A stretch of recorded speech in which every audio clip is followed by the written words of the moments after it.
This is a vacuum that's been in the family since new. My grandma finally handed it down to me. This is, I think it's going to be 90s, like late 80s, early 90s, maybe even mid 90s. Not sure how late these were sold. Amway Trak.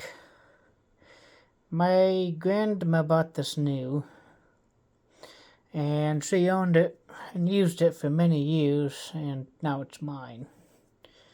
And it has a lot of problems, and I have to figure out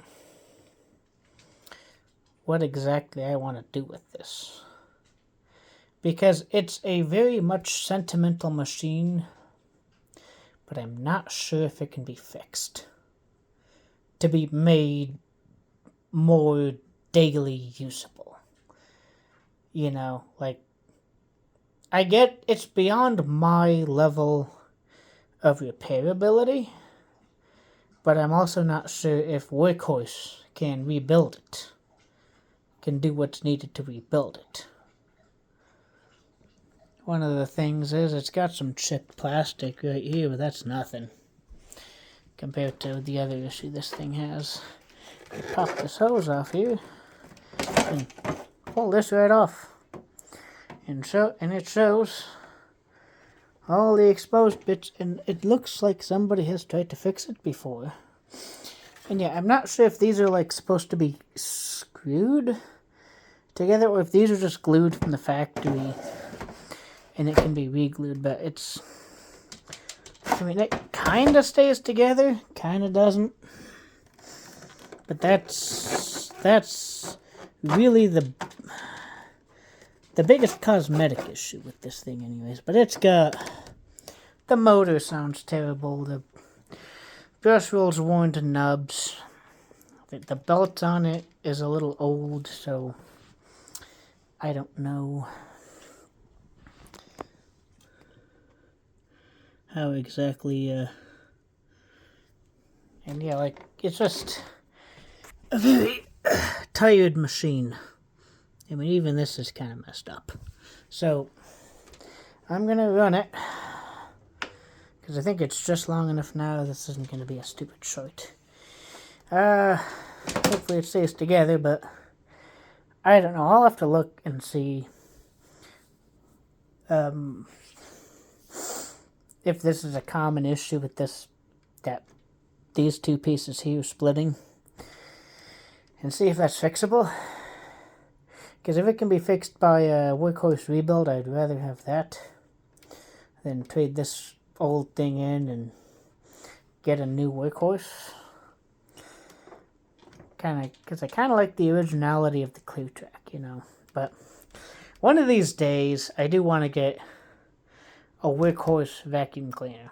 Just one that I can consider my own.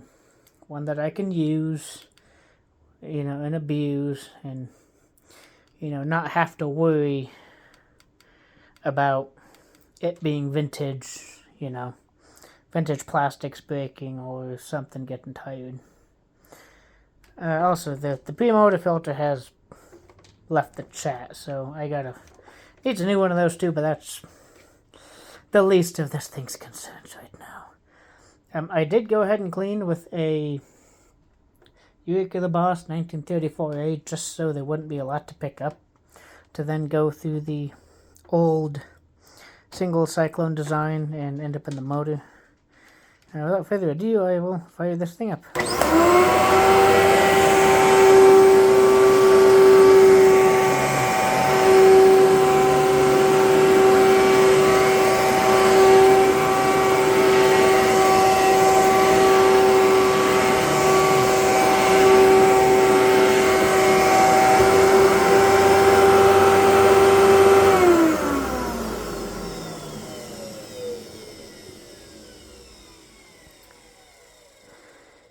Moot point, but the brush roll bearing is also shot. So, yeah, I gotta figure out what I can do with this, what I can make of it. Because, you know, one point it's handed down to me from my grandma, but at another point it's really in sad shape. You know, I gotta figure that out. I'm gonna price out a rebuild from Workhorse. I think it's, what, half the price of a new machine. I'm gonna see what they can do to this thing, probably. Because, yeah, so... Anyways, I just wanted to make a video on this thing before it goes and gets a spa treatment when I can afford to, which probably won't be anytime soon. Because I just got a SIBO X4. But, yeah, I'll see you guys in the next one.